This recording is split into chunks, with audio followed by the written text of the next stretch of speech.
Started out in a small way. We started with computer training. Fortunately for us, Rotary and some people have donated computers to us. We teach 10th class students, inter students and degree students so that when they go for jobs, they don't get rejected. We teach the basics like Excel, Doc, ChatGPT, how to market. The basics we teach because most of them cannot afford computers and they have no access to them. And similarly, we have something called celebrations. Celebrations is celebrating your loved ones on their anniversaries, on their birthdays, on their death anniversaries. You can contribute to any of the causes that Vishwa showcases on its platform vishwa.org. You could, Annadanam for instance. There are a lot of people across the country who, when they go to hospitals, they come up from far off regions and the little money they have, they keep it aside for the treatment of the patient. They sleep on platforms, they hardly eat anything. And we give them food every afternoon on Fridays and it makes a lot of difference. There are similar such fundraisers. Please feel free to celebrate your loved ones with any of these causes. Vishwa's commitment towards zero waste and a long way to go in achieving the goal begins with our material donation drive. Conducted twice a year during Diwali and Ugadi in Hyderabad, this drive collects clothes, books, toys and other used or semi-used items for the underprivileged. Contributions from over 615 plus families have benefited around 2,800 individuals, providing essential items and support, bringing hope and dignity to them. Through these efforts, we transform the waste of some into the treasure of others, promoting sustainability and community welfare.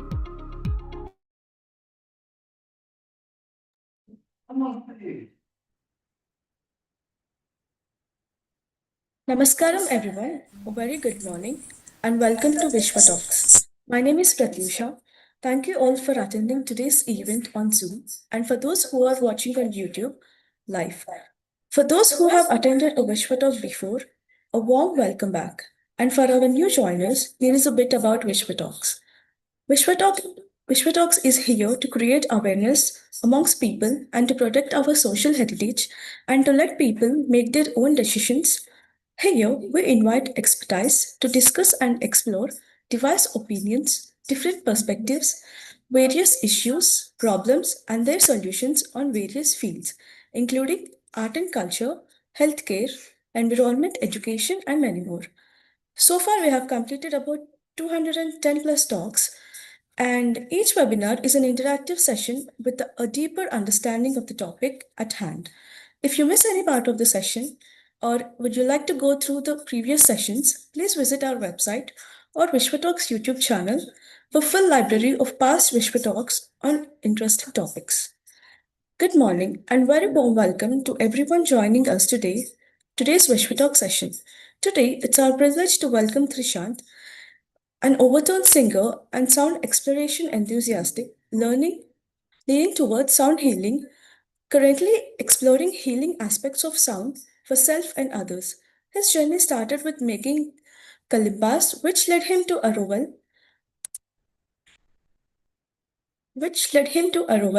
where he eventually started working with Forest. He picked up the basic techniques for throat singing in Araval. He continues to explore the intersection between India and throat singing. He has been the host of Vishwa Talks for 2 years and has a strong inclination towards environmental protection, arts, and culture. He is currently managing his family hospitality business, the Hotel Airport Vadodara, while hosting Vishwa Talks and practicing his art in his free time. As we dive into today's interactive discussion, I would like to inform the audience that our speaker will be taking questions from you all after our main talk. So please leave your questions in the chat box and use the raise hand tool, and we will allow you to speak your question in person. I request everyone to turn on your webcams for interactive activities. Request you to keep the questions concise and short. Kindly ask one question at a time so that the other participants can interact too. Please limit the interaction part to questions, and you can share your experience, opinions, and perspectives in the chat box. So, without any further ado, let's welcome Mr. Trishant as he shares his inspiring journey and valuable insights. Thank you, Pratyusha. A very good morning to everyone. Thank you so much for joining us. I'm gonna start off with a sound check, and Vishwa team, please give me a heads up whether everything is fine or not while I do the sound check. Uh,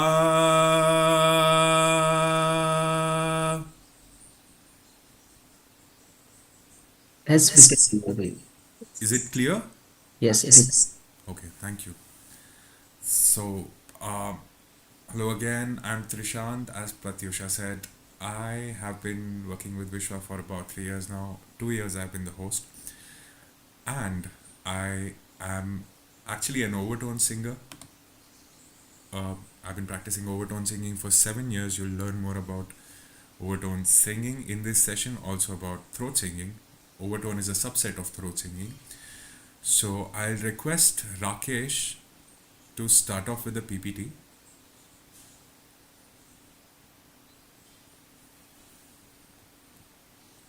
Thank you, Rakesh.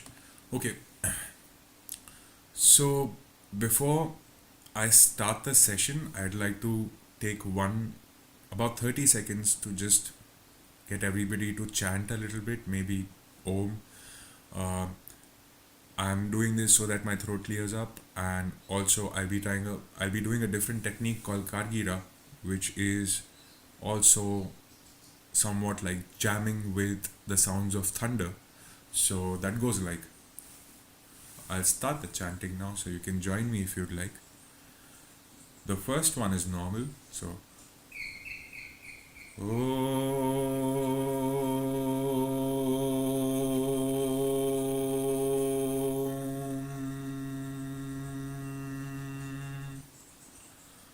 Rakesh, is my voice getting cut? No, bro, it is clear. Okay, thank you so much. Okay, so the second technique, Kargira, this goes like.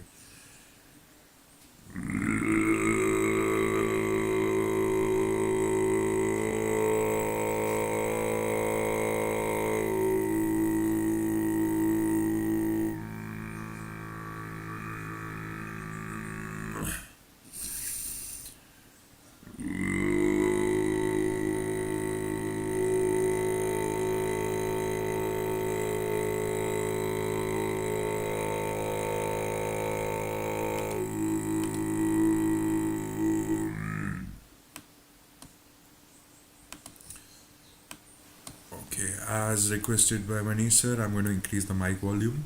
I hope you can hear me better now.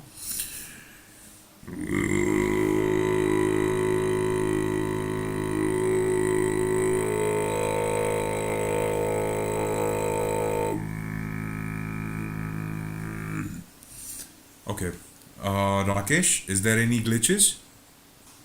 No glitches. All right, thank you. Let's move on to the next slide, Rakesh.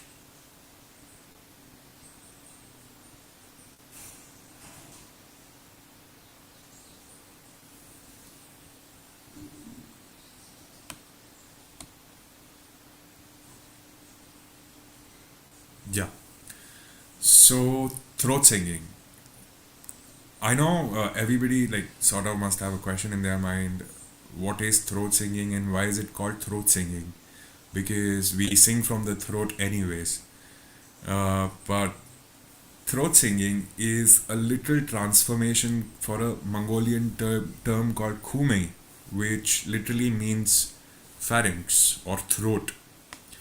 Now, it's a vocal technique in which a person produces two or more sounds at the same time. Instead of singing one pitch, the singer manipulates the throat, mouth, tongue, and lips to create a flute like or didgeridoo like or a music instrument like sound. Yeah, Rakesh. Next one, please.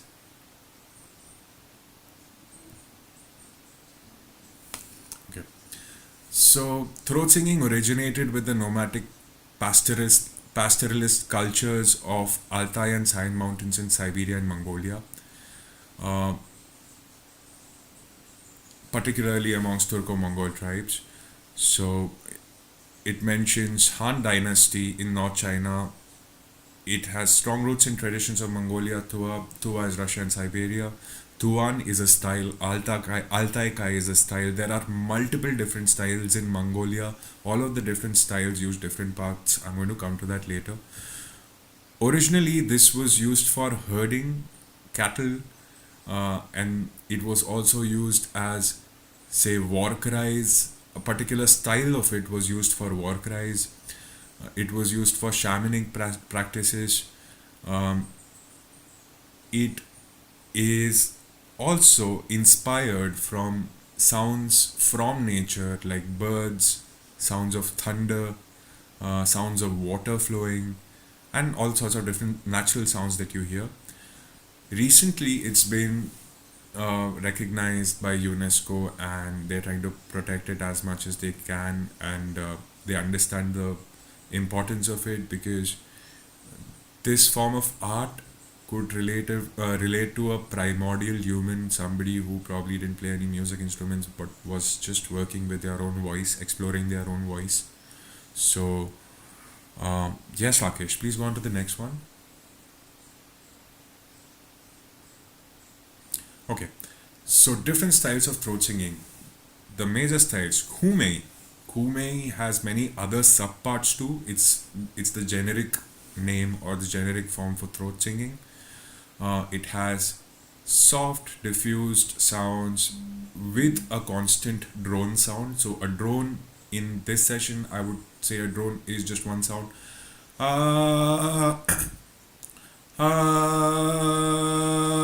This is a drone sound. So when I do Khumei or Sigit, which is a form of overtone singing, I move my tongue in such a way that the fundamental drone sound gets broken down into two parts. One is called the overtone and the other is the fundamental. The fundamental stay the same. So suppose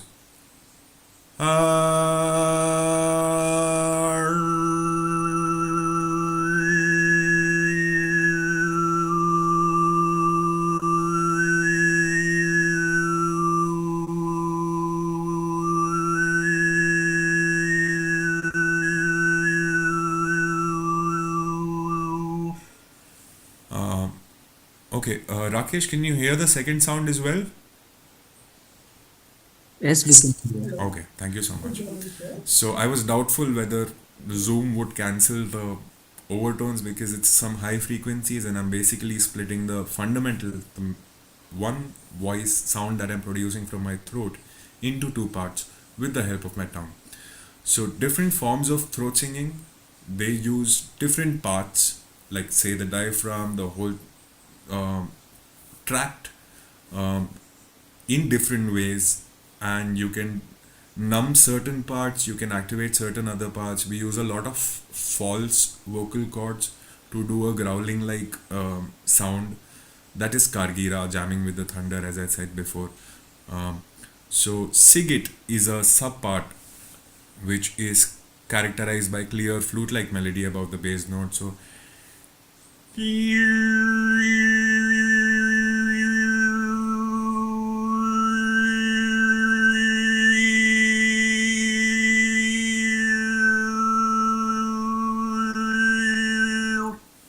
So, yeah, Kargira is the lower, deep growling undertones which concentrates more on the subharmonics undertones basically. The Sigit and Khumei concentrate on the overtones, the higher frequencies. So, Kargira is more like.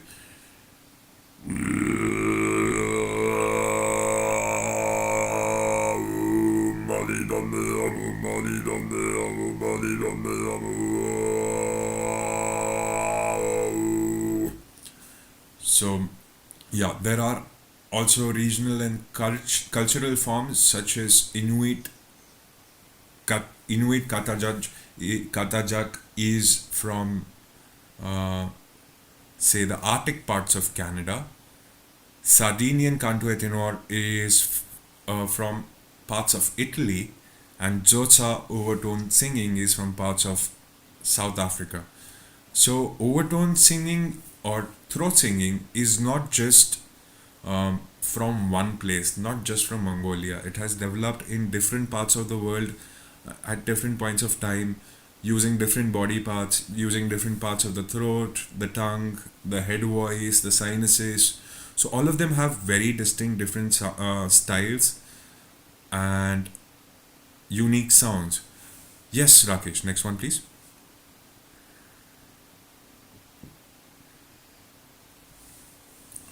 Okay, so these are some traditional Mongolian bands. This is their get up, this is what they look like. They they generally play with a traditional instrument. I'll talk about the instrument in the upcoming slides as well. So you have Kusuktun and Alash. Um, yes, Rakesh, please, next one. So these bands are generally from Altai or Tuvan province, Siberia, Russian provinces of Mongolia. So you have Efing style of Zosa, which is the South African throat singing style, which is very percussive. It has a lot of breaks in it and a lot of groovy patterns generally used, which is not used in Mongolia as such.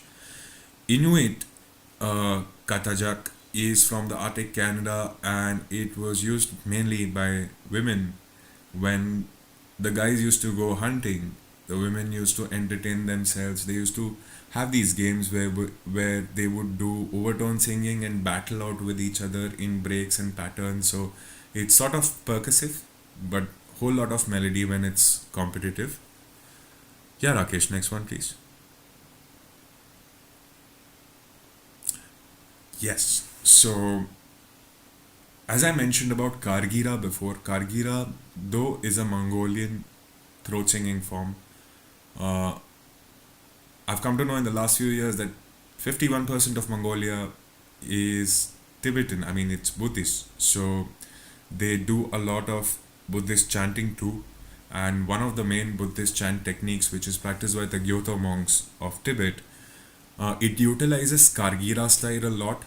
Uh, each and every monk, they try to sing at their lowest note possible, a very low note, and then they use their throat to add a growl to it. So just like how I mentioned before, I'm going to copy a chant.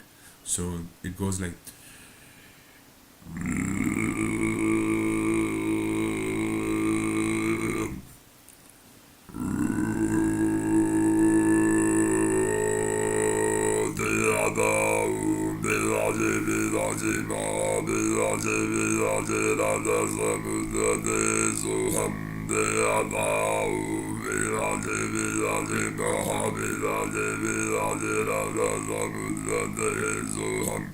that's a typical Tibetan chant. They do it better than me, of course. They have years of practice and they practice since childhood. Yes, Rakesh, move on to the next one. So nowadays, throat singing is not just used for folk music, not just for putting kids to sleep. It's also used in modern day metal music, and there's some really nice bands coming up from Mongolia, which are creating fusions of modern styles of, say, or subgenres of music and their folk art form. Yes, Rakesh, next one, please. So, what do you need to actually do throat singing? What do you need to do to be able to do throat singing? We're gonna get to that. Next one, Rakesh. So, the most important and essential part to learn throat singing is to be able to listen very carefully. So, if I just do overtones in a normal environment without a mic speaker, it is very difficult to make out the source of the sound until unless you're looking at me. So the higher notes, they sort of bounce back in on different medians in a very different way than our basic fundamental voice. So overtone singing is 80% listening, it's 20% technique, and the technique is pretty easy. It's like walking. Once you pick it up, you cannot really forget it. It's embedded into your subconscious, and it's basic tongue movements, or say pressurizing the throat a little bit. So when you start throat singing, the high notes are often very soft, they are very faint, especially in the initial parts of the practice when you're just trying to learn. So you'll find it unstable, you'll find it masked by your main drone, which is the fundamental note. So if I'm singing initially it would be like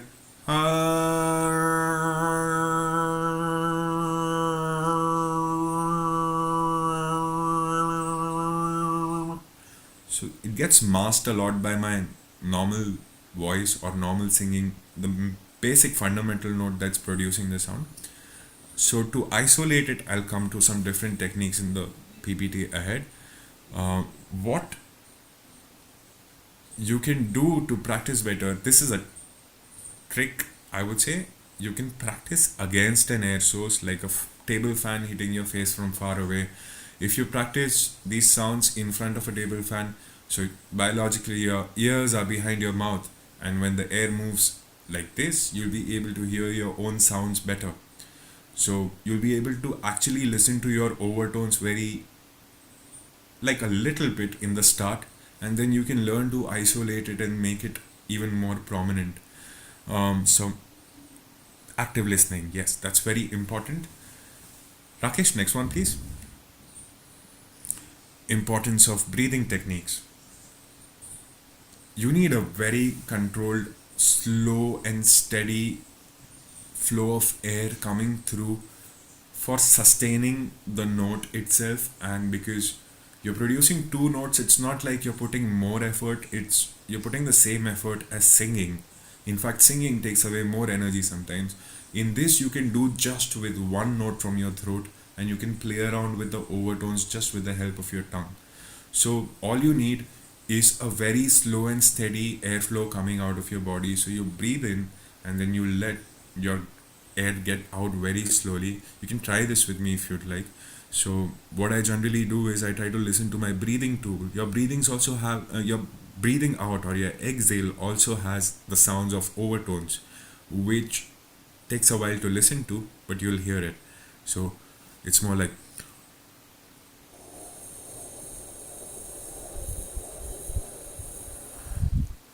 so I hope you get the gist of it. All you have to do is try and lengthen the exhale part to as long as you can without straining yourself a lot. It takes a while, but once you are able to do it, you'll be able to sing for about 35-40 seconds in just one single breath. So even more after a few years of practice. So you can go like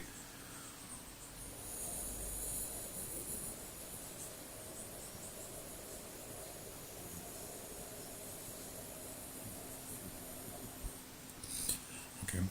If I close my mouth a little more, I believe leaving out even lesser air, so that helps me even it helps me save even more breath. So circular breathing that is mentioned here is something I can't really do essentially, but it is when you breathe in through your nostrils while letting air go out through your mouth simultaneously. It is a difficult practice, and it is a difficult practice and takes a while to get used to. You can practice it with a straw and a bottle of water and try blowing in bubbles continuously while breathing in through your nostrils in gaps whenever needed. Yes, Rakesh, go on to the next one. This is very essential. You have to use your diaphragm a lot so that you can push out the air constantly in a uniform manner. Also, your diaphragm can be used to control the sound too. You can make it louder, lesser, or change the timbre of the sound altogether. So how is it produced? Different styles, they use different parts. In this particular diagram, you see the part named vocal cords. So this is essentially where your voice is resonating or voice is getting created, and then it resonates a little bit ahead in the throat just before it enters the soft palate, like goes towards the soft palate and towards the outside of the mouth. Your tongue helps modulate the overtones or the other higher frequency that are audible. Um, I'll explain more about this in the upcoming diagrams. Rakesh, next one, please. So here you have the um, general biological diagram of a throat, and you'll see three pointers on the right side. I'm sure it's not very clear, so the one in the middle is called oropharynx, which marks the area right behind the last part of our tongue. So this is where all of the sound is sort of resonating, and you see the curve of the tongue right behind it, which is the last part of the tongue. I generally use this part a lot to literally almost close my throat.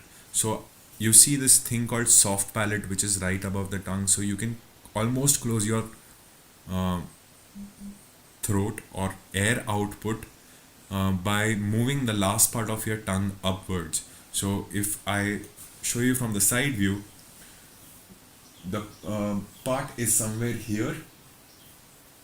It's in the center, but it's here, and it's the last part of my tongue. I use vowels A, E, I, O, U to change the height of the last part of my tongue. So I can close my throat with the last part of my tongue. It leaves very little gap for air to gush out. That's why the higher frequency sounds are produced. Um, this is the basic gist of it. You can also do it without the last part of your tongue by just using the tip of your tongue. The timbre is the sound quality that would change completely. Yes, Rakesh, go on to the next one, please. Okay, so for overtone singing, first and foremost, again, you have to train your ears. You have to learn to listen very carefully.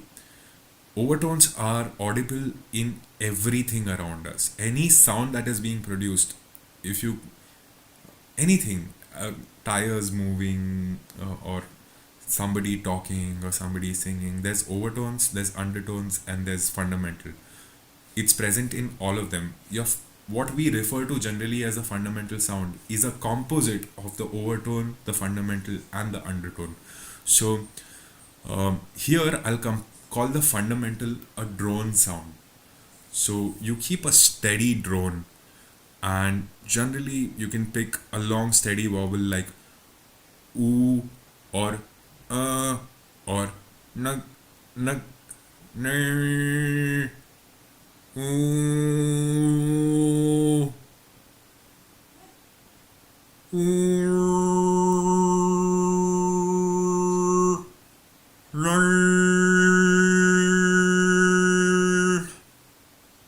There's one more syllable which is not mentioned in this, which is BL, bul. This is the trick that helped me a lot while learning. So, bul, when you say bul, your tongue, like in the diagram, it automatically goes up like this onto your upper palate. So,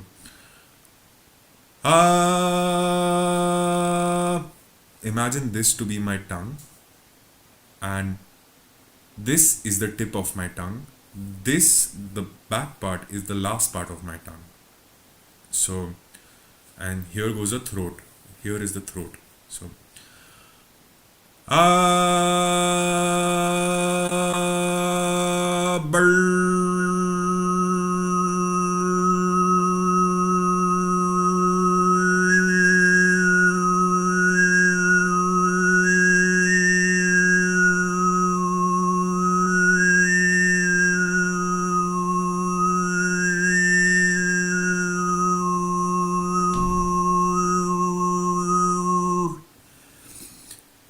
so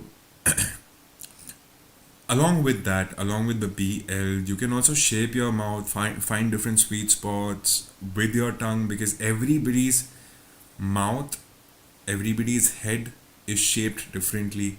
So everybody has their own gifts, and everybody can develop their own styles. There's still a lot of possibilities that are yet to be explored with overtone singing, with throat singing altogether.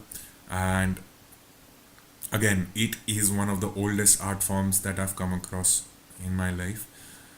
So as you see in the image, Rakesh, can you point towards the white things near the lips? Yeah. So those are the teeth, basically. But why the tongue is placed like this? There's a science to this. Also, there's a really nice logic to this, which is super technical. So I'm gonna go through it really fast. Uh, when you sing, the sound is coming and it's passing over your tongue and exiting. So you can produce the overtones even without keeping the tip of your tongue on top. You can just move the mid part of your tongue upwards and block the sound and still produce it. Like this is very similar to certain Mongolian singing styles.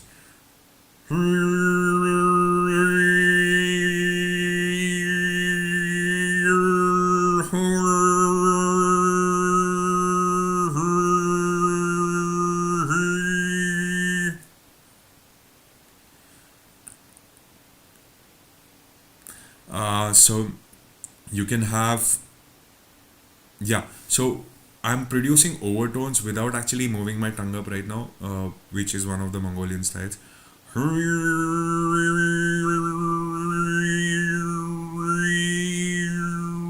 I'm not really singing, I'm just demonstrating the sounds.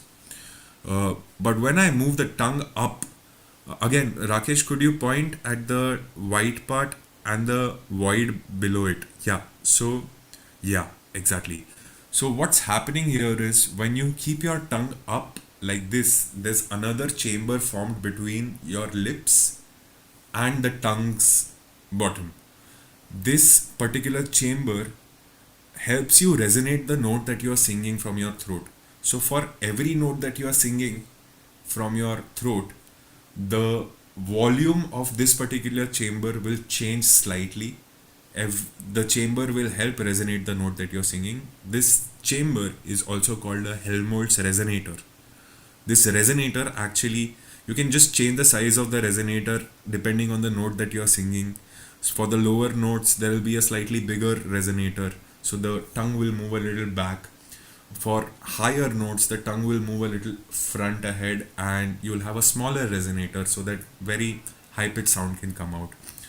Um, yes, so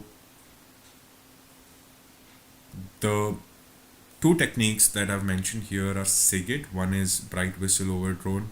So you do a mid low pitch and lift your tongue high. So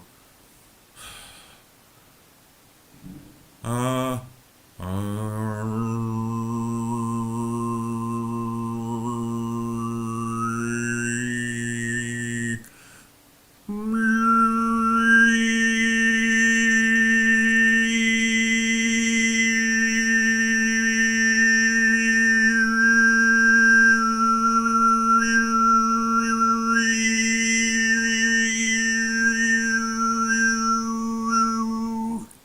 and then you have Kume, which is softer, and you have a relaxed throat.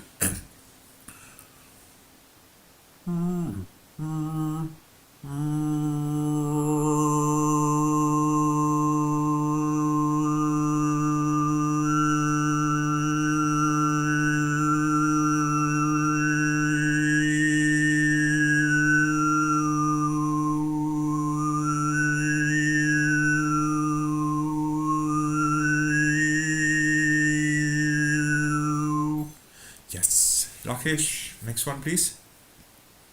So you can move the tongue back and front and find a different spot. You can move the tongue up and down. You can move the middle part of your tongue up and try a different variation. You can move the tip of your tongue towards the top behind your teeth and touching your upper palate very softly so that air can still gush through from the top. And when the overtones are produced very correctly, you'll feel a very nice flow of air passing really fast from the tip of your tongue. Kargira. So Kargira is essentially trying not to use a lot of the tongue and a lot of the head voice. It's using more of the torso. It's making complete use of the diaphragm and also somewhat forcing the diaphragm to push out more air while doing Kargira, because the notes are low, you end up leaving a lot of breath in a very short time. So you have to use your diaphragm to breathe and push out air so that it can sustain more. Chest voice, like breathing with your chest is not gonna help here. In fact, it'll strain you. So don't try that. A low fundamental note would be so what you can try is, so here you have to enable your false vocal cords to sort of initiate a growl. So you can start with, say, a creaky sound, a very low, like I'm just gonna come closer to the webcam and do this.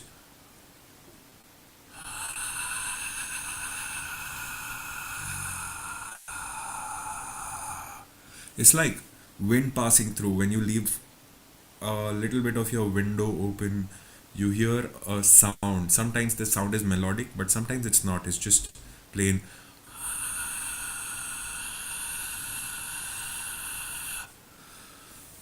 Now, once you're able to do this, you generally produce this sound even when you're sighing. Like,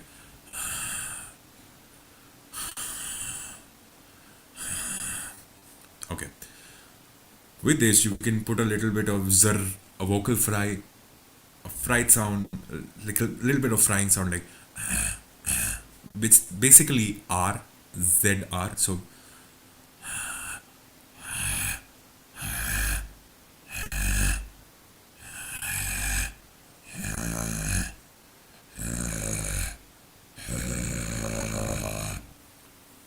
So I'm producing the r sound with it, so the last part of my tongue starts rattling a little bit, and you can hear the fry.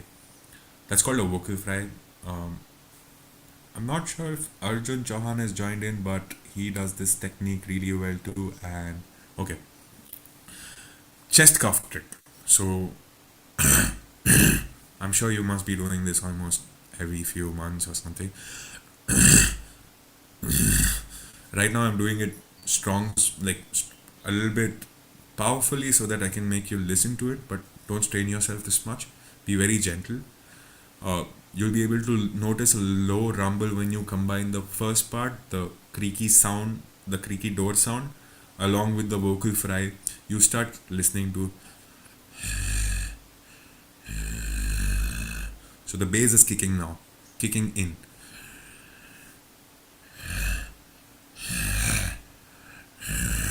Now you can add vocals.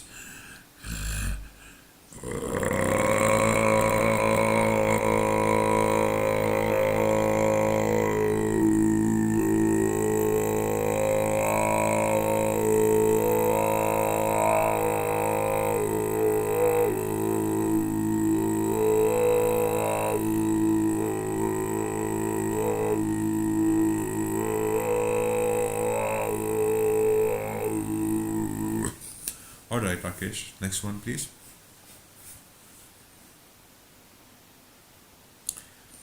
So, few important terminologies. I'm gonna go through it really fast because I think we're gonna run out of time. So, definition of the fundamental, which I've been mentioning 100 times before this: the lowest frequency of a periodic waveform and the musical pitch of a note that our ears perceive.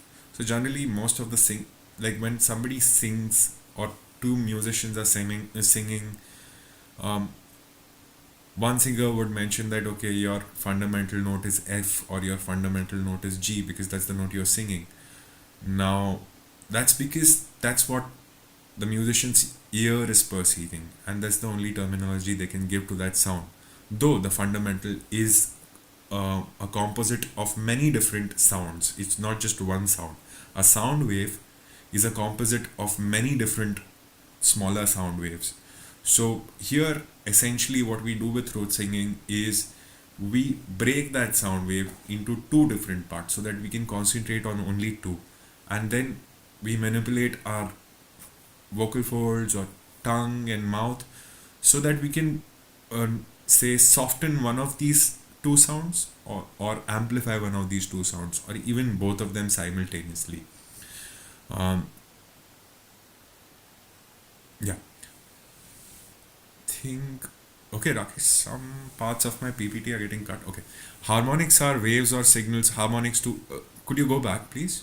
Okay. Harmonics are something I mentioned before. It is the loudest and okay characteristic is it is loudest and most prominent part of the harmonics. Harmonics are waves or signals with frequencies that are integer multiples of the fundamental frequency. So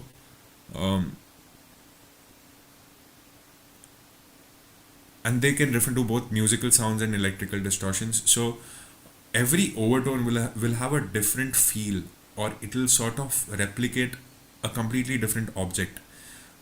That's how even two guitars won't sound the same. The two guitars sort of made from the same metal strings but different woods will have different sounds. It is because even though the fundamental sound they are producing is the same or the same note, the overtones, the undertones are higher, lower, and the whole of it shapes the sound of the instrument. And this quality of sound difference between two same music instruments, it's called timbre. So timbre is essentially the sound quality, and uh, overtones define timbre very strongly because each and every guitar, each and every piano would have different timbre. A guitar and a piano would have different timbre. A guitar tuned at E and a flute tuned at E have different timbre. They are tuned at the same note, but they have different sound qualities. It's because of the overtones, it's because of the undertones, and it's because of the primary fundamental frequency that they're producing. Yes, Rakesh, next one, please. So, any frequency of a sound that is higher than the fundamental frequency, so the upper half. Um, are also called harmonics when their frequencies are integer multiples of the fundamental. So when I'm singing, I'm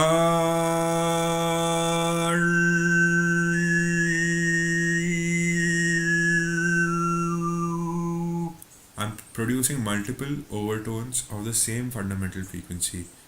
The fundamental frequency will have one name, say G, E, A, Sa, Re, Ga, Ma, anything, and then the overtones will be, its frequency will be in a direct multiple of the fundamental characteristics. So overtones, yeah, again, as I mentioned before, they define the unique quality of sound, whether it be a piano or a violin. Why they sound different is because of the overtones or because of the whole fundamental overtone and undertone. All right, so they are produced naturally when a musical note is played or sung or anything. Yeah, Rakesh, next one, please. Undertone is the opposite of overtone, inverted counterpart. They are not physically occurring but are used as inspiration many a times to mirror the overtone species. They do not naturally occur with the production of sound in the same way that overtones do. Kargira, the lower bass throat singing form, tries to concentrate more on the undertone subharmonics of the fundamental, and the overtones are used for the Sigit and Tuan style or Kume style. Yeah, Rakesh, next one, please. Yes, this is very important, especially when you're practicing Kargira, the one with the vocal fry and this technique. Do not push yourself because it's very easy to strain your throat after it's heated up till a certain point. So don't push yourself for more than 5-10 minutes in the start. 5 minutes in the start, actually.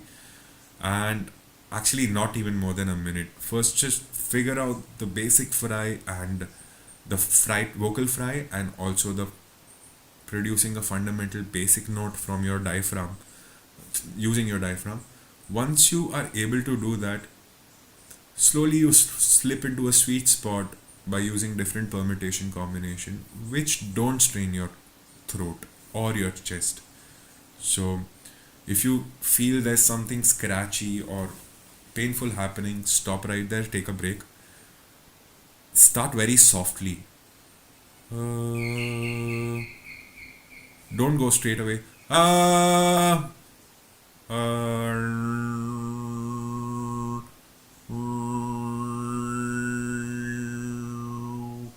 Just like my 10% volume.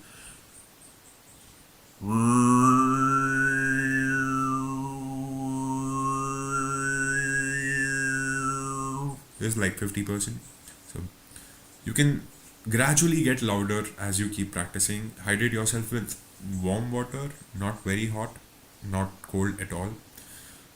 Rest sufficient while you're practicing this, because it could strain your throat really fast if practiced inappropriately. Yes, Rakesh, next one, please.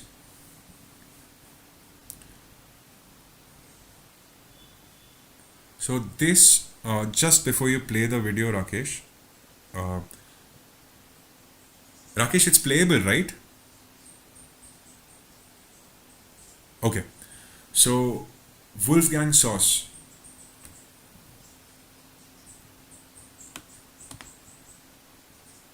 Okay, I can't hear the audio, Rakesh. Can anybody else hear the audio?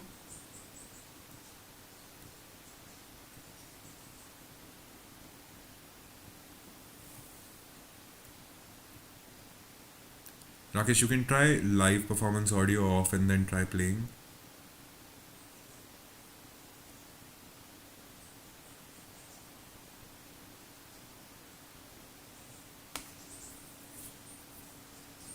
Okay.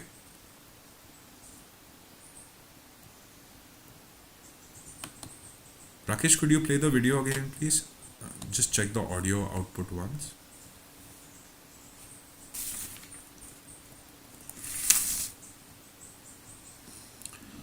So this video is... Sure, thank you, Pratyusha. This video is created by a renowned overtone singer named Wolfgang Sauce. I had an opportunity to meet him a couple of years back in Auroville, and Wolfgang Sauce is a sound healer from Austria, and he sings in multiple different styles of throat singing. He's also had a knack for visual representation of the art form. So he's gone ahead and done an MRI scan of his head while doing overtone throat singing, so that you can precisely see what parts are moving. And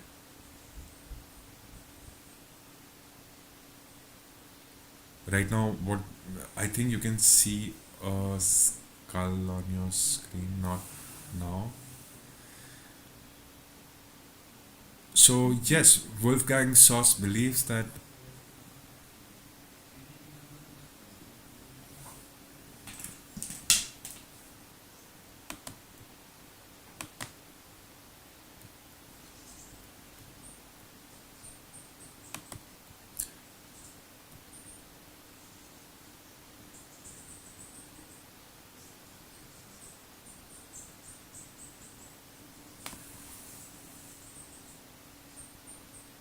Okay.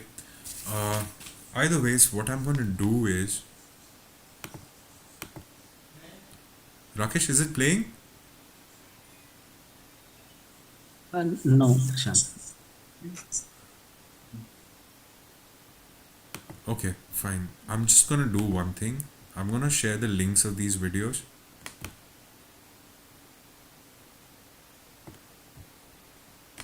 In the chat box so that you can listen to it by yourself. And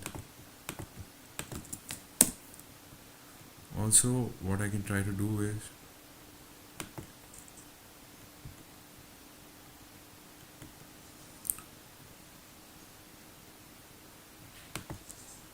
Rakesh, okay.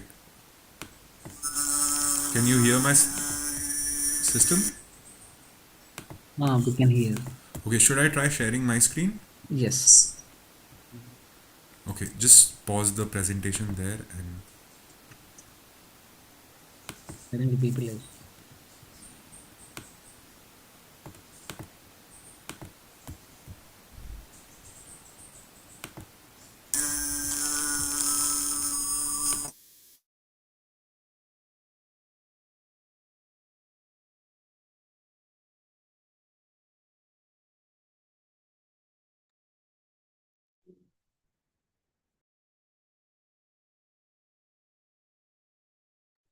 No sound coming, Trishant.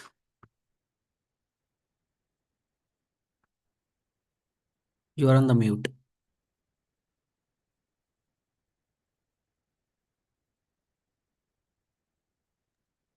Rakesh, could you play the video again? I'll imitate the sound while it's happening.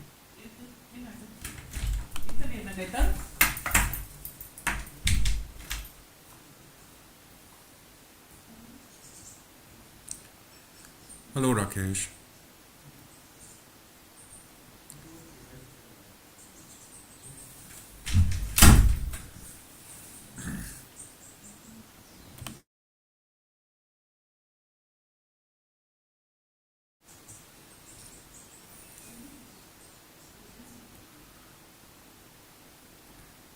Okay, so Rakesh, the other video, the previous one, this one is too complex for me to imitate.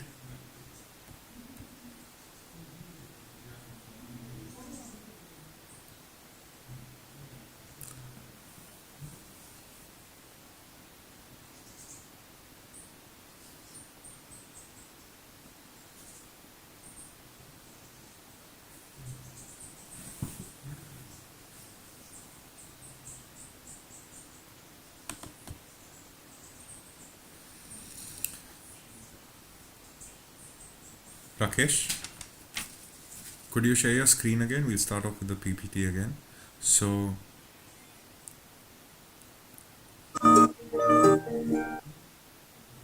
okay, I heard some sounds there.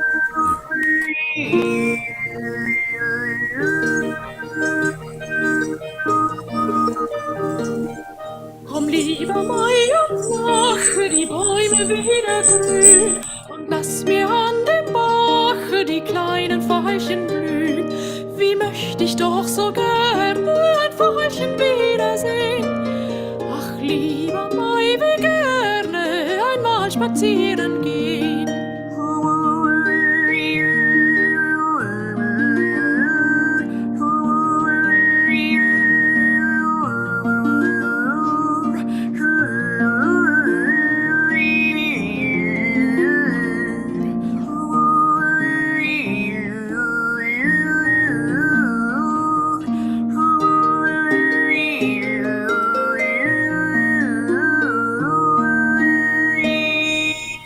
Rakesh, thank you so much. That was clear. Go to the previous slide once and try if that's working. So this video is by Ana Maria Hefele.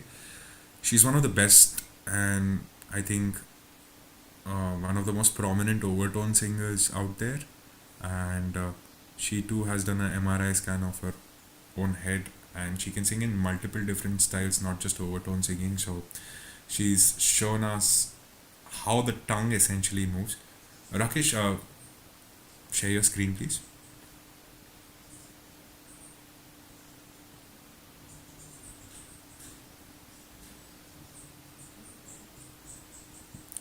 Is it possible to play the first video? If it's not, it's alright. You can just let me know.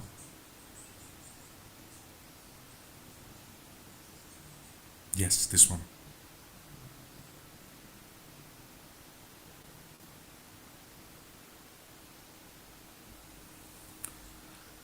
Why I'm insisting on watching this video is because it's something that helped me learn a lot in my first 2-3 days of watching it itself. It showed me precisely the part I had to control to produce the overtones. So, yeah.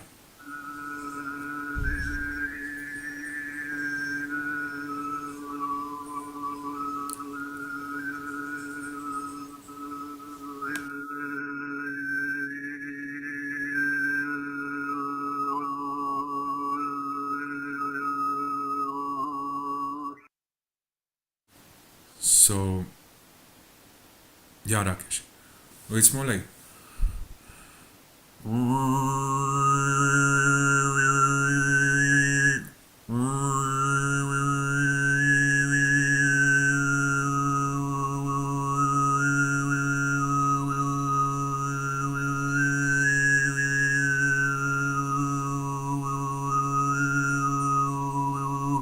That's Ode to Joy by Beethoven.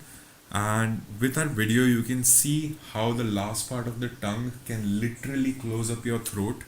It can literally close up your throat and produce a very high pitched whistle like or flute like sound. And you can try speaking vowels A, E, I, O, U while keeping your tongue steady, and the overtone notes will change. Next one, please, Rakesh.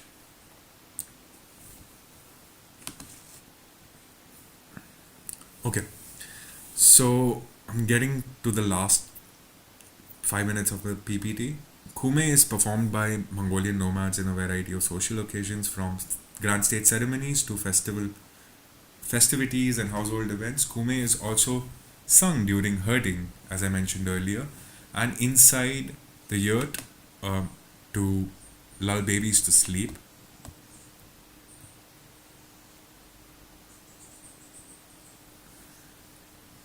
Meditation and healing practices. It is used in meditation and healing practices in shamanic rituals.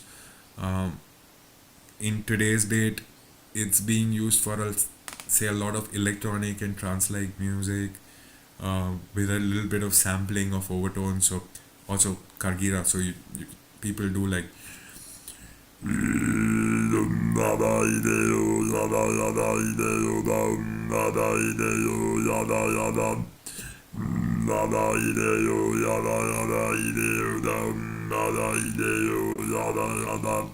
you add a few keys to it, you add some more bass, you add some more melodies on the side, and you can literally make a psychedelic or trance track out of it. This is what this track is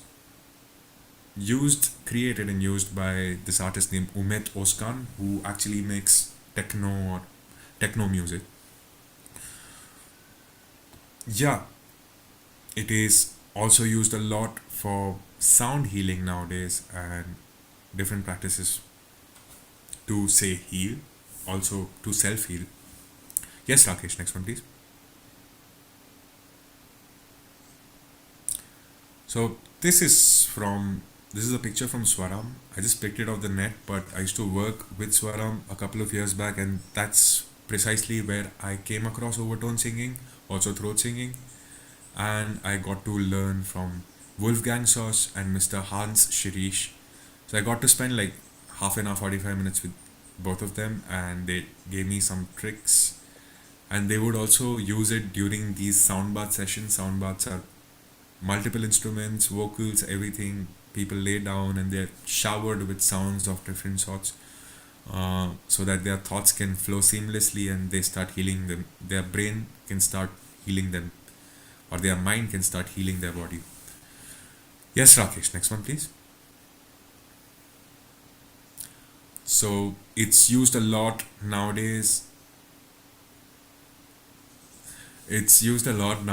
And in movies, in cinematic sequences, you must see it. You'll hear Kargira for sure in a lot of, say, negative sequences, and you'll also see. Here is an example from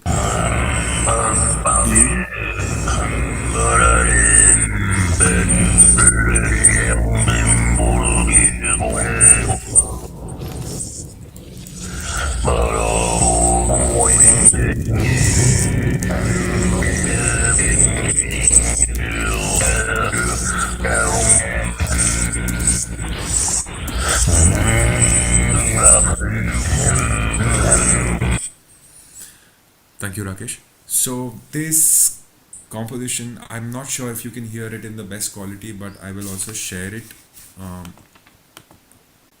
It's Dune, movie Dune, and Sardaukar chant. If you just type this out in YouTube, you will find the necessary video. And they're using similar background scenes where there's vast sceneries, or say big mountains or huge deserts, and it also gives a vibe of jamming with thunder or creating thunderous sounds, and war cry too. So that's where it's generally used. Yes, Rakesh, can you share your screen? I think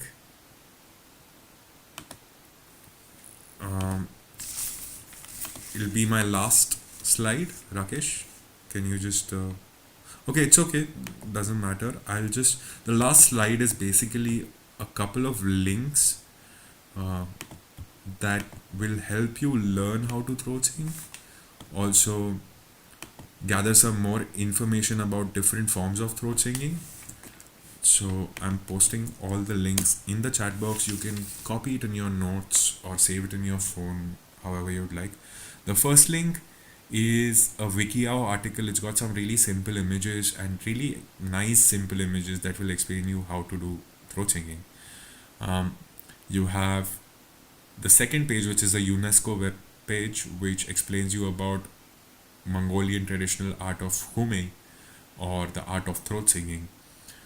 And third video is Wolfgang Sauce MRT scan, which is the video we played in between. It will show you how your tongue, throat has to move to produce overtones. I've also posted Wolfgang Sauce YouTube page. You can see more videos of his overtones. You can also see Anna Maria Hafele's YouTube videos. She's one of the best prominent overtone singers out there, and she's extremely classically trained, also self-trained in overtone. So you have to listen to her if you are keen on learning more about overtone singing. Kular is a Mongolian musician, and he pretty much knows all the different types of throat singing from Kargira, Tuan, Khumei. So do check it out. Sorry for the extremely long PPT. Thank you so much for joining me. Over to you, Rakesh. We have a quick poll session. Okay, just a second.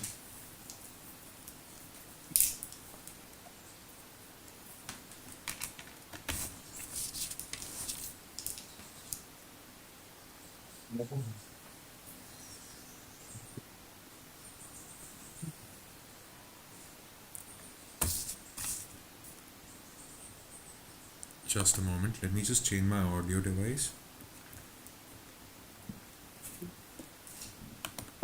Before moving to Q&A session, I'd like to take just 30 minutes of your time for a quick poll. I request all the participants to take the poll, and that will help us to tailor the future topics.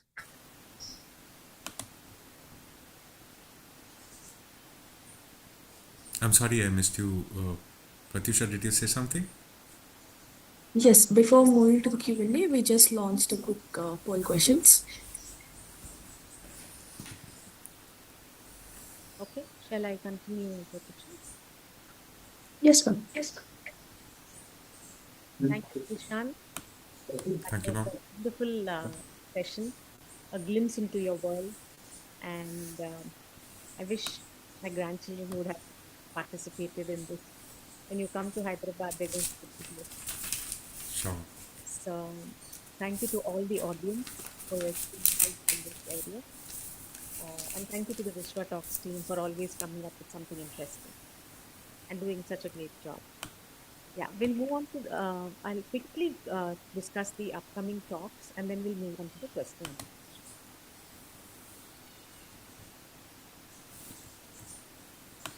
How objects can help differently able children learn more effectively. This is by Apramita Deshpande, founder, Cobalt Creative Lab. This is on 29th November 2025, 12 p.m. Then we have another talk on 6th November by Dr. W.G. Prasanna Kumar. The title is Community Engagement for Environmental Entrepreneurship. He's a senior social scientist, Pollution Control Board. Yes. Now, coming back to the questions, Mr. Shmuel, would you like to ask your question? Yeah, of course. Thank you very much. Very, very interesting presentation today. And I want to ask you a question.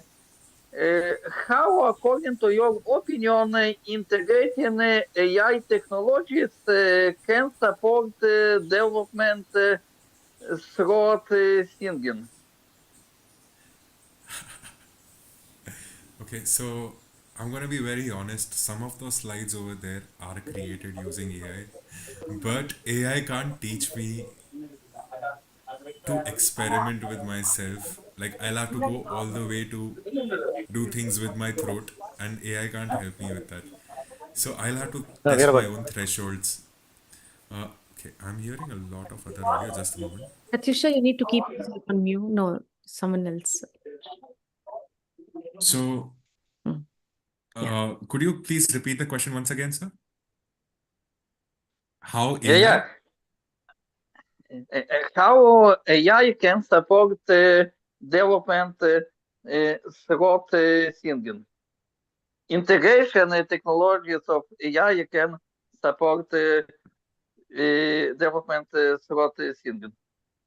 So I think um, when it comes to giving instructions to somebody, um, AI is getting much better at instructing people on how to do things, better than people. But when it comes to art, there's always mistakes that are loved. Uh, A mistake that can be repeated also turns into an art form sometimes.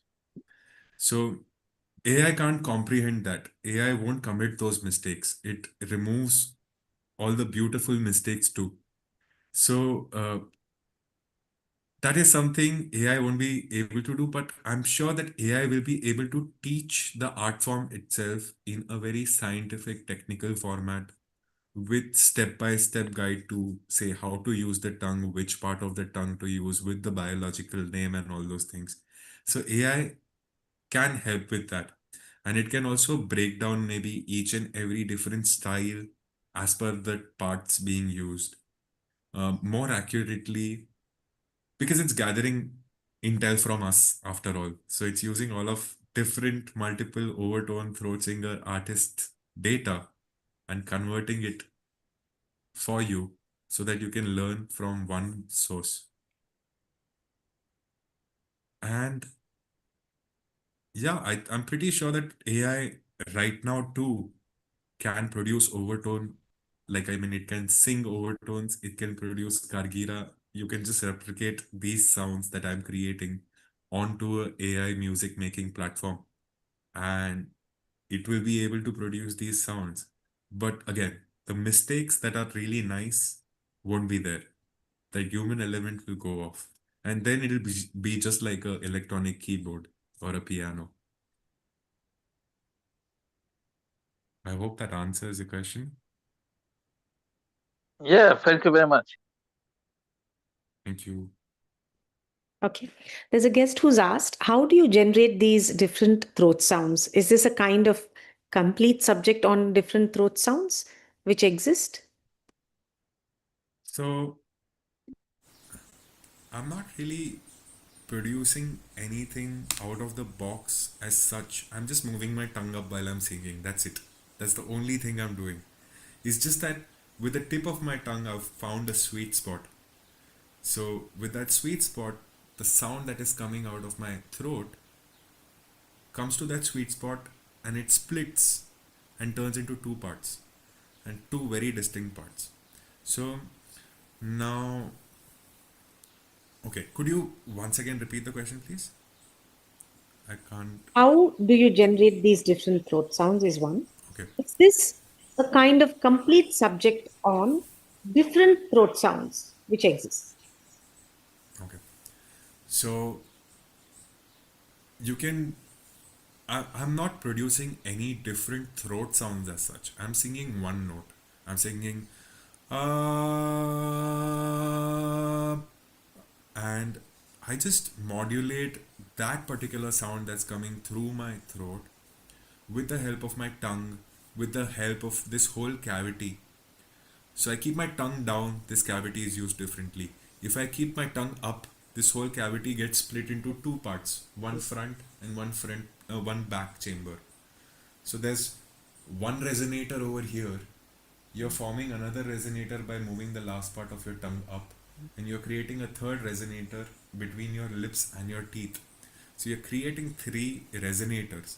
I'm not uh, singing in a say very high note or very low note. I'm singing on a very comfortable note. So in my talking voice, basically, talking note. So I'm not trying anything different. I'm just modulating it with the help of my tongue. I'm splitting it into two parts. Though Kargira doesn't use the throat, it uses the false throats, the false vocal cord. That takes a little bit of practice to get to. You have to first learn about breathing out directly through your diaphragm, with the help of your diaphragm. So diaphragm assisted breathing, and then once your sustain is good enough, your false throat can produce that the r z sound. So r. You can mention it like that. Uh, you can also try pressurizing your throat a little bit.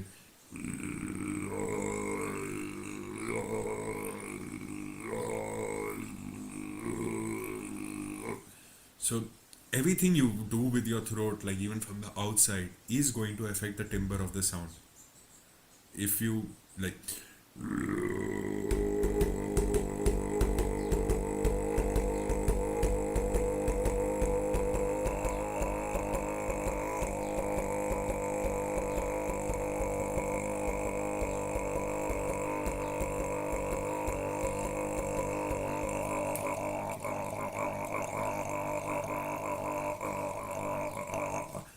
you can use the fry in very different patterns. Externally, internally, you can try different things with your tongue. You can play around with the space in your mouth.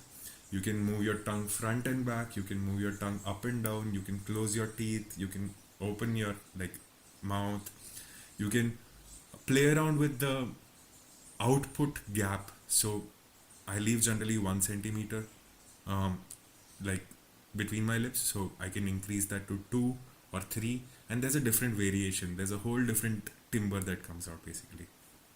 Yes, ma'am. So, how did you get into this? That's okay. So my initial, I've always had an affinity to all different forms of art, irrespective of where it comes from, or whether it be performing arts or fine arts, sketching, painting, sculpting, dancing. I love everything, and I've tried my hands on almost everything: hands, legs, mouth, throat, head, everything. So I've so what I kept on switching mediums. I started with sketching when I was 3. I kept sketching throughout my life. By the time I was 17, 18, I had a urge to work with different materials. So that moved to wood and metal. So I started sculpting a little bit. As I moved into design education, I could understand the physics between sounds and the different materials. So that got my inclination towards music instruments and more acoustic music instruments, and that took me back into time. It took me to instruments that are like say 1500-year-old history, 2000-year-old history. Instruments like kalimba, which is a native African instrument, which in which you have to kill the overtone sound so that you can hear the fundamental, so that you can hear the notes. And then didgeridoo, which is a tree, which is generally eaten by termites from inside, and it becomes hollow. So certain Australian aborigine tribes would use that as a music instrument to produce this sound. So what the sounds I'm doing with throat singing are basically imitations of some instruments also that are available in the nature. But you could also think the other way around. Maybe these instruments are created to imitate these sounds that the human being was creating.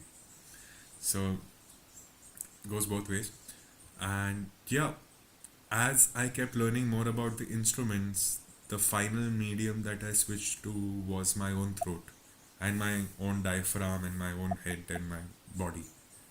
So I learned from different materials, from wood, how wood vibrates, how metal vibrates, how clay vibrates, and I could then relate how my say tract could work like a flute, could work like a didgeridoo, could work like any other instrument, because it has the range, it has the space, it also has the necessary tension or things that can give tension inside.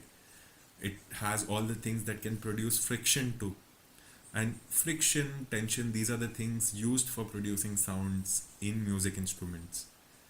So it's the same thing. I just switched mediums basically. Ratnakar Pandey has a question. What was there in the last most part of song O Duniya Ke Rakhwale by Mohammed Rafi sir? No clue. So, sorry about that. Yeah. Um, so um, There's one thing I'd like to add, ma'am, before you ask something. yeah. So there's also I had a very strong inclination towards throat singing because I had heard Kargira, the lower throat singing, this form multiple times in cinematic sequences. I just didn't know it was a human being doing it. So once I saw a human being doing it, I was flabbergasted, I was very overwhelmed, and I couldn't make out that a human being is producing these sounds. So I got more curious and I started finding more material online. I came across Tibetan throat singing, which which monks use for chanting. So they've been using it for like say thousands of years to practice their chants. And eventually I came to know Mongolia also is 51% Buddhist. So they use it too for their folk songs, for their war cries and everything. And then I came to realize that okay, one of the main words or syllables or words in Buddhism is again Om.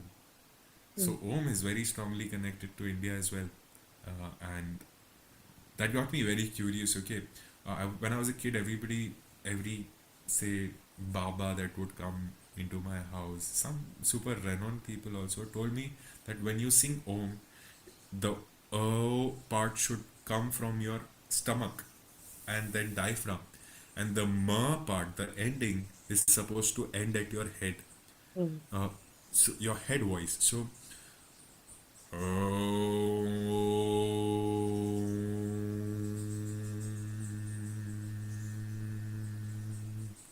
so the O has to be longer. I did very short, but so when I started doing Kargira throat singing, I realized that okay, the only way I'm actually breathing out properly from my diaphragm is when I'm doing Kargira, when I'm doing the Mongolian style or the Tibetan style of chanting. So the Om, when I started practicing with this technique, I had a very, say, slightly psychedelic experience, I would say, while singing. I was sort of hallucinating a little bit and was in a trance-like state without consuming any substances, obviously. So I entered that state, and that got me the knack for being in that meditative trance sort of thing for the rest of it, basically. So I keep practicing whenever there's a lot of noise in my head or some thought stuck in my head. I just start producing these sounds with the Om chant, and my thoughts start flowing seamlessly because it's too many vibrations, basically. What is the connection between emotions and this throat singing? So, emotions, I don't know what context to put it in because, like any other singing art form, like you can portray emotions through certain different styles of throat singing. Like you can have a song that gives you a feeling of spring. At the same time, you can have a Kargira song which gives you the feeling of a very hot desert, or the songs also have the throat singing sounds also have an ability to make you visualize something huge and majestic like mountains. So they when it comes to emotions, when as a listener it's mostly just overwhelming for the first time, and it's a little grounding. So it calms your, say, anger, it calms your um, happiness also, it calms your sadness also. Like it will balance your emotions out somewhere, and you'll also realize that all the emotions are the same. Nothing is really good or bad. I mean, You can enjoy each and every emotion. So I've practiced Kargira a lot when I'm sadder or angrier to ground myself, and then I become melodic to the overtone side to uplift myself. So the lower bass ones generally ground you. Um, Sometimes when you're low, the lower ones can lift you up also, make you feel more powerful or dominant because it's got this growling sound. So very animalistic, basically. Um, the overtones, on the other hand, the flute-like sound and the whistle-like sounds, those generally simply make you happy. Uh, they'll make you happy, or they'll just make you feel slightly positive. Sometimes it gives you goosebumps when you're coming across it for the first time, especially in a physical environment, not through a microphone and speaker. Uh, it can give direct goosebumps, and it can overwhelm you with different emotions at the same time, not any one emotion in particular. So um, you just let those emotions pass as fluidly with the sound itself, not with your mind. Like, you don't think about those emotions at the time when you're doing these things. They just flow seamlessly without thinking a lot. So the grief might also come out naturally. The happiness will also come out naturally. Um, yeah, I don't know how I can comment more on emotions and throat singing, but it does calm all of the emotions. It does center you if you practice it for a while. Oh, that's lovely, the way you've explained it. Um, yeah.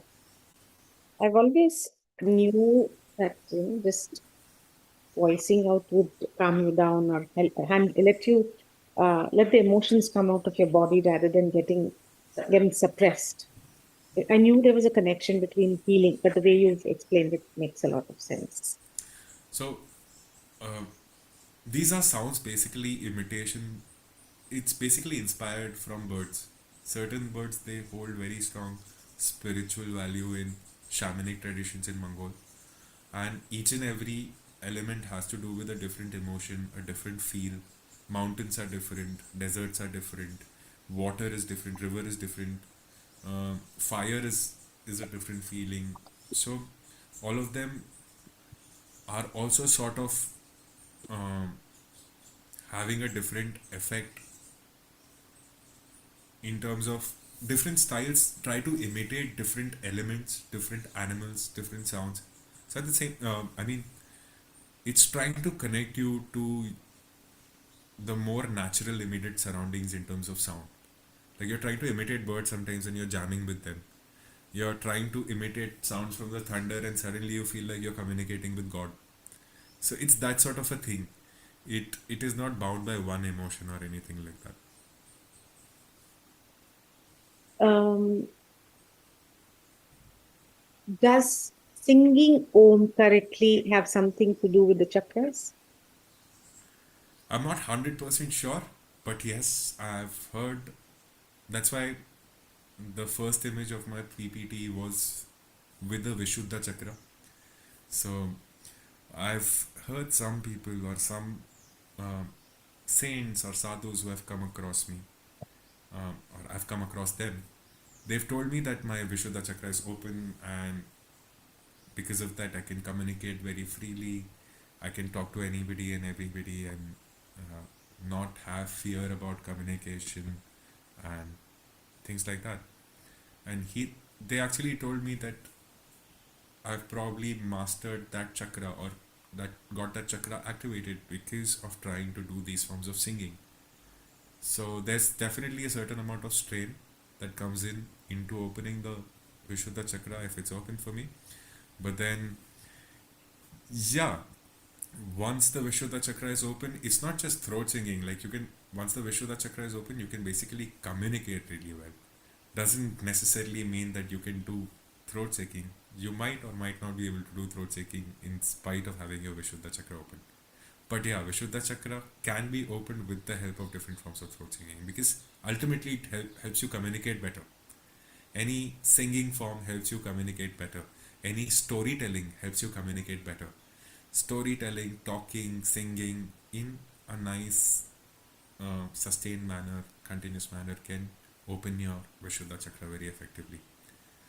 So repeated chantings will also help your Vishuddha Chakra. This again, Hetria is asking, this is an off question. Can music also lead to mukti? Yeah, that's why so many musicians are, I mean, that's what they're trying to seek, right? Most of the musicians, most musicians have come across, even though they don't believe in a God, they are trying to seek or feel divine presence while being in their zone, their comfortable zone. It could be singing, it could be dance, it could be just painting, sketching, or any art form. Uh, they are trying to get closer to the source that is bringing in all these thoughts in their mind or their heart. So they're trying to get closer to that source that's bringing all these feelings, all these emotions, and trying to connect with it. So yeah, I think moksha, mukti can be attained through any art, any form of art, not just music. And if you put dhyan into anything, any art, whether it be, and everything is an art, right? Uh, Doing a business is an art. Uh, Bargaining with somebody is an art. Anything, everything is an art. So you will reach your moksha in a good way or a bad way while doing your art.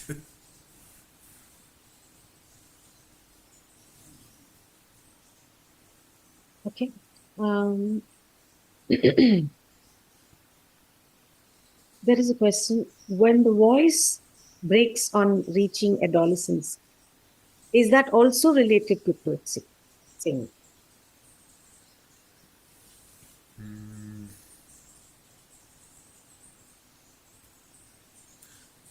When you're growing up, this time between say 14 to 17, 18, your voice, especially for guys, the voice starts cracking up many a times. So your overtones are definitely changing, your undertones are also continuously changing during that period. Your fundamental sound, the composition, like the composite of all the sound that you're producing, completely changes. So what changes is you're talking in the same note when you're 13 years old, same relative note. When you're 18 also, you're talking with the same relative note. But the shape of your whole throat, your neck, the size of your neck, the size of your tongue, the size of your diaphragm, the size of your lungs, everything has changed within that 5 years, 5, 6 years. Everything has sort of expanded, stretched, um, opened up a little bit, and so all of that will have changes in the sound. And when it's changing the fundamental sound, obviously the overtone is getting changed. So the quality of sound when a 13-year-old boy is singing and the same boy singing 5 years later, his voice will be completely different because the whole instrument has changed. It's changed slowly over a period of time.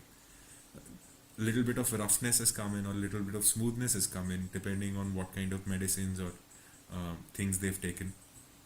So, uh, yes, the sound does, I mean, overtones do change very drastically when you're growing up from 13 to 20 years or that age, that round, that, approximately that age. And in Mongol, tiny kids also practice overtone singing and throat singing, and they have very high, sharp, whistle like sound in the start. As they keep growing, the size of the resonators in your body, the size of the gaps inside your body keep growing. You have more and more volume where air can move around.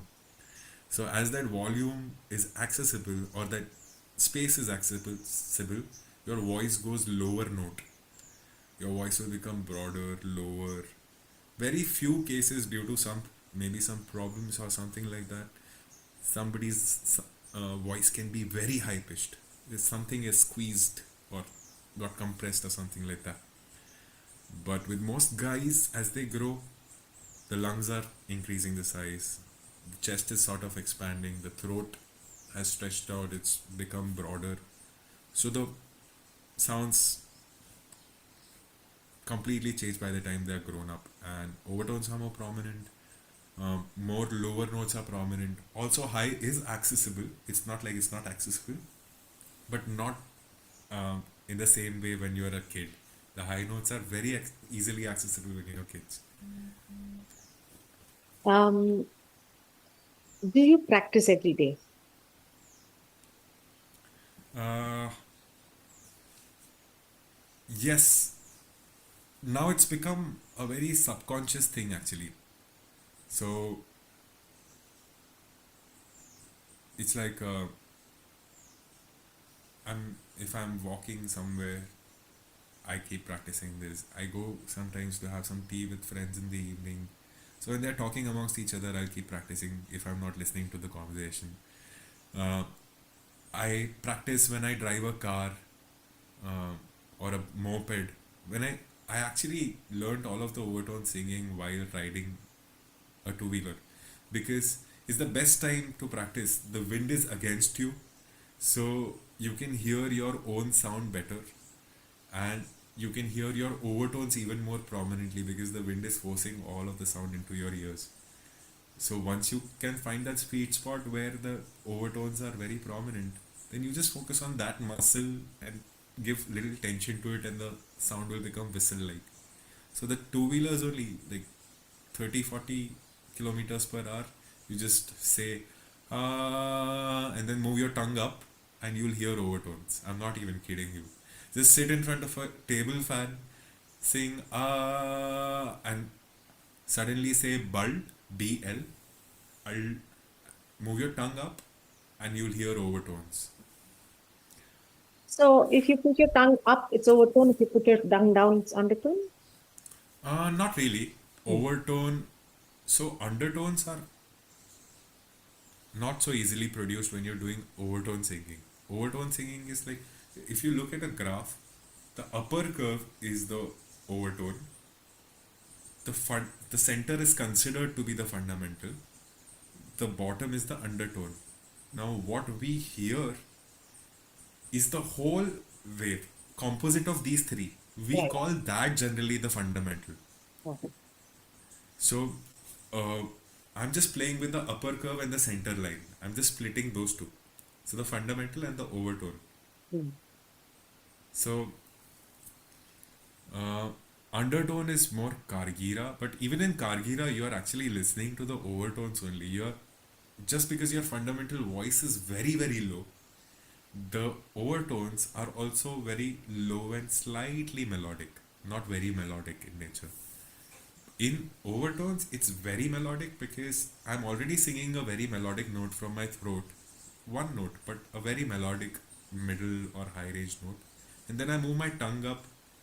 It suddenly turns into a whistle or a flute because it doesn't have any other option. I'm only giving it that much space to exit out of my mouth and nose. If I keep my mouth more open, then the undertones will be more prominent. Like the bass sounds will be more prominent. This is a question from HVR. Do you also take regular online? Just one step back. So you do practice for how long a day? 15 minutes, half an hour? Approximately 45 minutes to 1 hour 15 minutes. Is it the first thing in the in morning? gaps. Last thing, or any time in between? So, little personal, but yeah. So the first practice I do is in my bathroom because bathrooms are very good acoustic chambers. So you can hear your overtones also very clearly in the washrooms. Also, if you've noticed, water flowing down a drain pipe also produces overtones.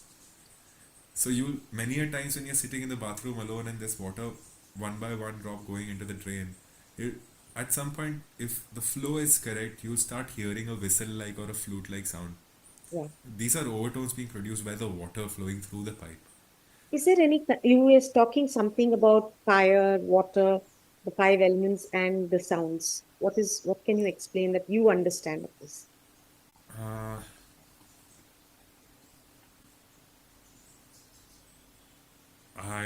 I don't relate the elements directly because they're all combinations of elements, I would say.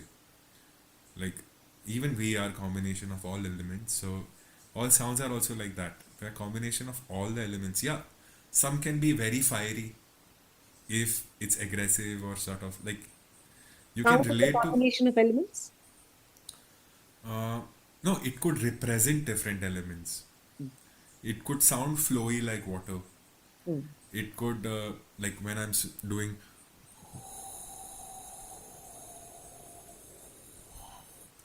that's like wind, right? Right. Air or wind. When I'm doing,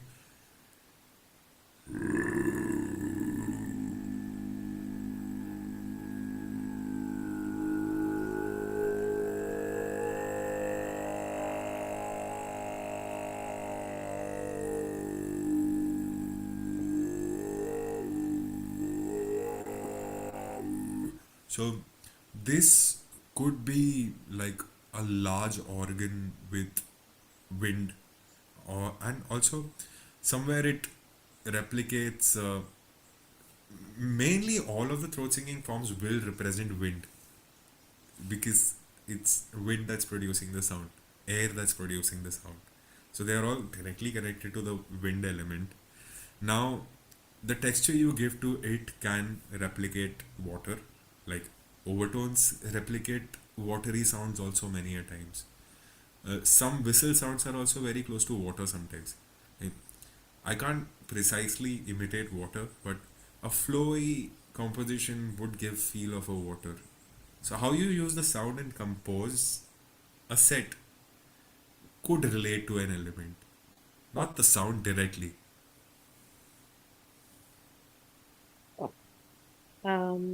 Do you also take regular online, offline classes for throat singing? Hriyar is asking.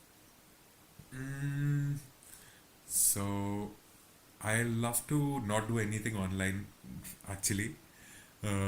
I don't like to say teach via online because overtones and undertone I mean overtone singing, kargira or anything, it cannot be experienced to the full depth through a microphone and a speaker. Like it loses its feel when it passes through an electronic medium somewhat is what I feel. Not I'm not talking about just laptops or webcams and this and that. I'm actually talking about a mic and a massive speaker system. Like you have the best of vocal mics and the best of speakers.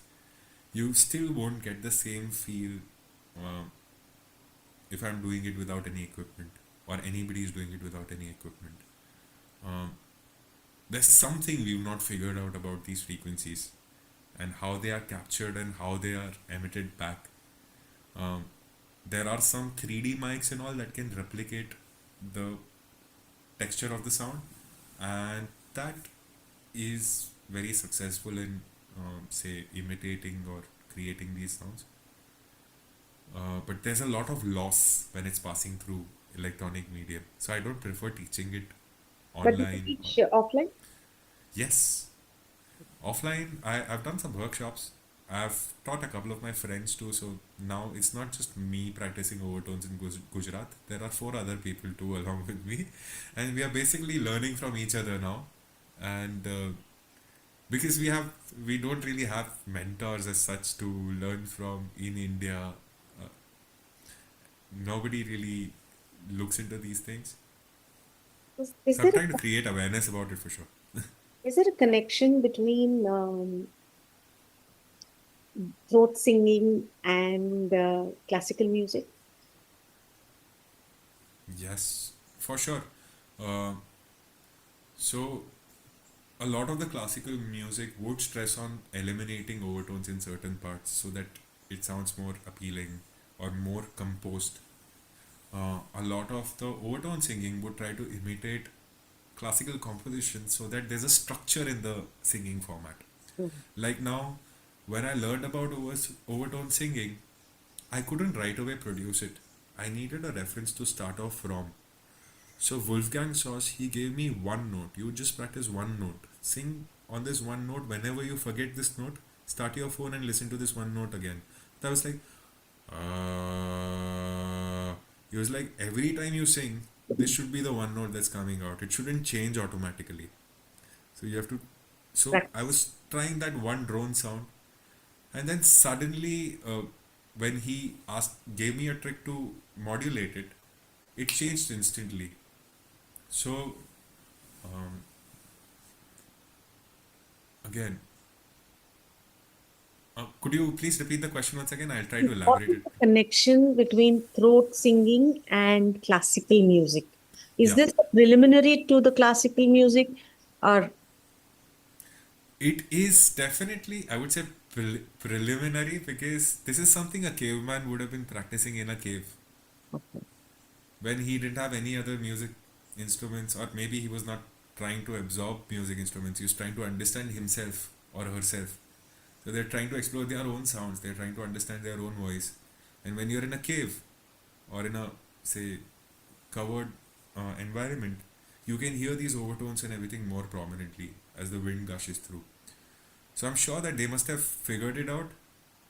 And then in today's date, it's classical or compositions that help you learn the overtones. What happens is, like I said, Wolfgang Sauce was teaching me.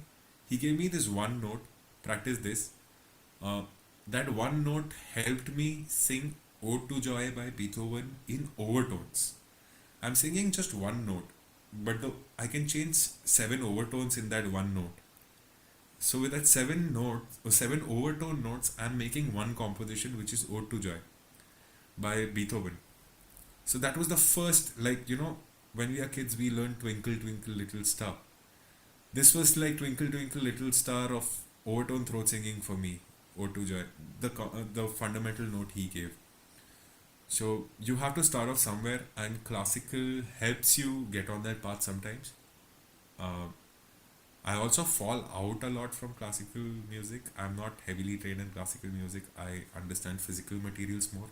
So uh, the vice versa is also, it works basically. what is sadhana practice? How is it different from the Western perspective?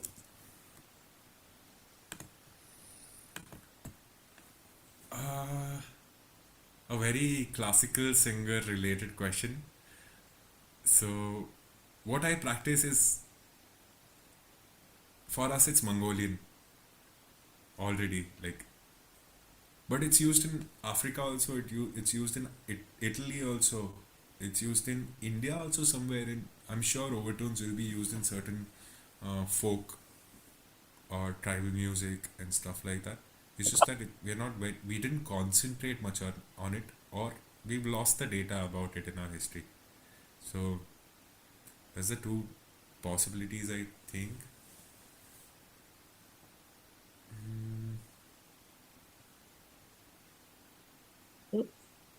I'm sorry. Shall I go to the next question? Yes, please, please. Can we shape our vocal texture and tone if we can have a better control over our overtones? This is from Harshvardhan. Sorry. Can we shape our vocal texture and tone if we can have a better control over our overtones? Oh yes. Um, I forget the exact diction. I think diction. So your diction becomes better. You are able to. Um, a lot of times, there are these. I when I'm speaking, I generally have this habit of. My s's basically get extended a lot, so that affects the speech, right? Overall, when you look at it, say when you're looking at somebody who's a commentator, if they are doing that, it'll get slightly irritating. So they control it. They train themselves to not have that.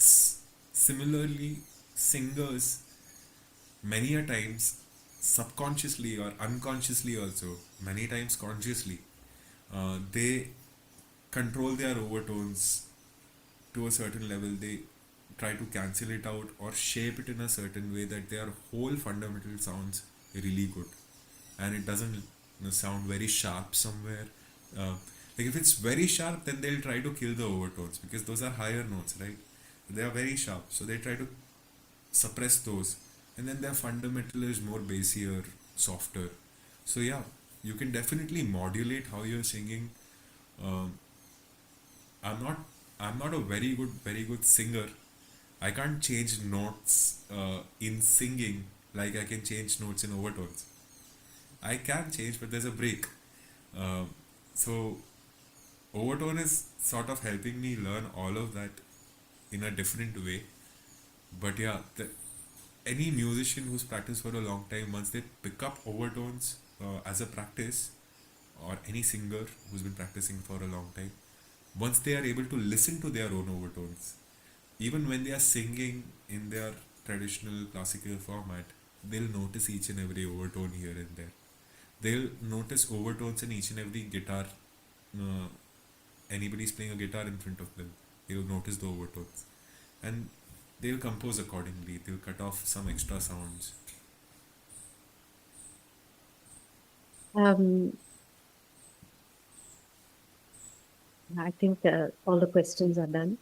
Thank you so much, Trishan. This was a glimpse of you that you've Thank you, shared ma'am. with the participants of Vishwa Talks. And thanks to all the participants who've been here for a long time, listening to all the questions, inquisitive, curious, to learn, to understand, to see this world of overtones.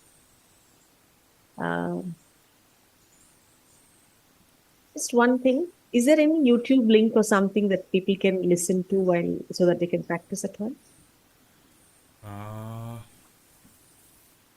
So those links that I provided, Uh-huh. they'll have sufficient material, especially the last one, Cooler tutorials. I'm gonna repost. I'm just gonna reshare it again, just in case it's lost in the chat.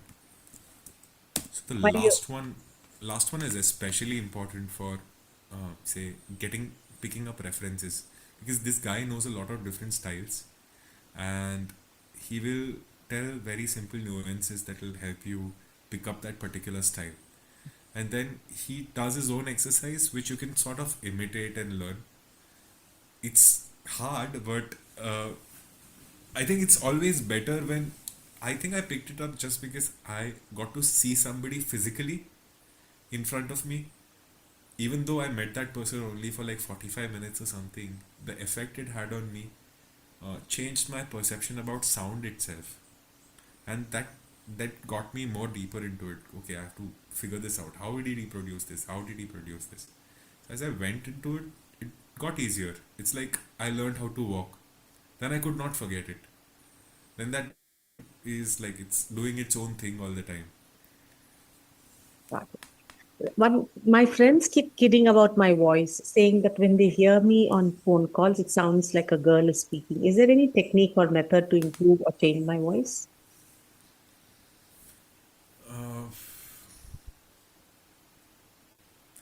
I'm not very sure about that. I wouldn't want to suggest anything that would end up hurting your vocal cords or anything like that. Because in the process, if you try to strain yourself, it's just gonna damage you. It's gonna make the voice maybe harsher or I don't know what, but it could possibly hurt you. So I wouldn't want to ask that. I would rather ask that to a doctor. Um, Vocal cords, yeah. So when we do voiceovers, we tend to modulate our voice quite a bit. Like we have to do some super feminine voices, and then we have to also be like a kid sometimes, and then you have to be like an old man sometimes. So you keep modulating and keep changing the way you talk.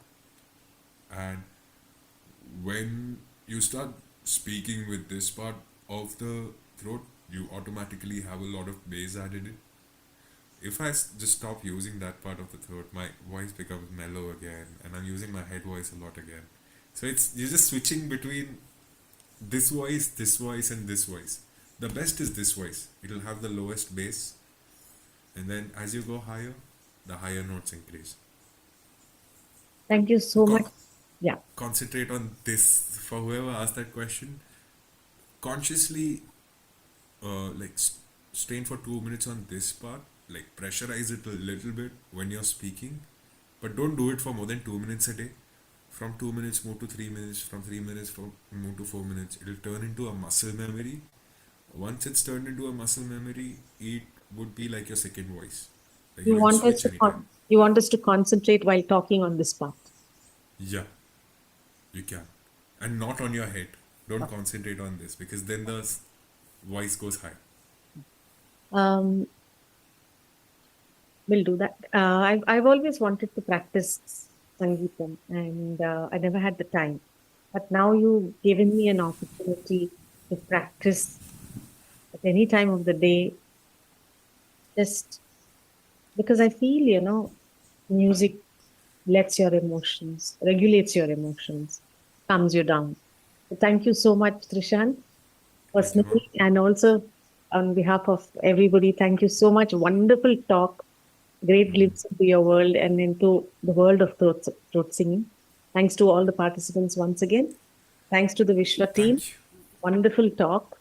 I'd like to Um, thank everybody. I see some of my friends are still in the chat, and thank you, Sonali, for joining in. Uh, Thank you so much for joining in here.